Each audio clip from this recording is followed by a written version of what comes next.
काय काय public, good morning. आज होता रविवार आपला विषय संपला. आयला इतिहास गवा जेव्हा जेव्हा म्हणजे सुट्टी असेल निवांत झोपायचं, 11-12 पण उठायचं.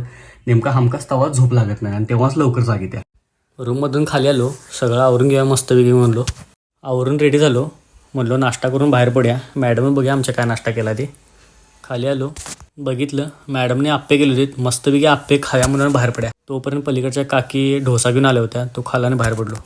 खरोखर भावनो सुट्ट्याला मस्त असते, कसलं टेन्शन असते, कामाचं काय प्रेशर नाही, काय नाही, निवांत आपली लाईफ जगायचं, टेन्शन नाही, काय नाही. त्यातनं घरच्यांनी काय जगू देत नाही. वाघाला आठवड्याची एक सुट्टी असते, त्यातनं ह्यांचा बाजार आणा, हे आणा, ते आणा, बुंबा बुम. मंडईमध्ये आलो, बाजार वगैरे घेतला आणि घरी आलो. दरवाजाला कलर पण करायचा होता, तो करायला घेतला. विषय असा होता, साईडला आमच्या चोरी झाली होती, त्यामुळे रिस्क नको म्हणलो. दरवाजा बसून घ्या म्हणलो, डोक्याला ताप नको. त्यात मॅडमला घेऊन महालक्ष्मीला पण जायचं होतं आणि येत्या त्या पाहुण्याला पण भेटायचं होतं. आत्ता आपण निघाले कदमवाडीमध्ये.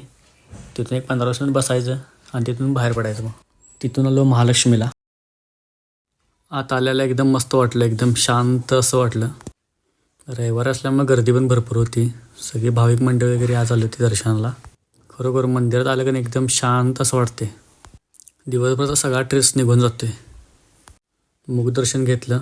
गाभाऱ्यात जायचं होतं आपल्याला, पण तेवढा वेळ नव्हता आपल्याला, त्यामुळे मुखदर्शन घेतलं आणि बाहेर आलो. शाकंभरी कुलस्वामीनी असल्यामुळं तिथं आलो, शाकंभरीचं दर्शन घेतलं.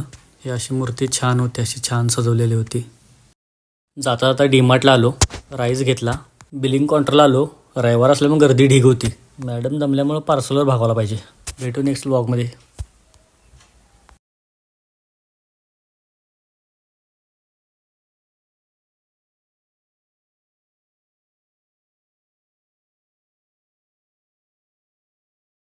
मॅडम काय घरी गेल्या जेवण करणार नाही, त्यामुळे पार्सलवर भागायला पाहिजे.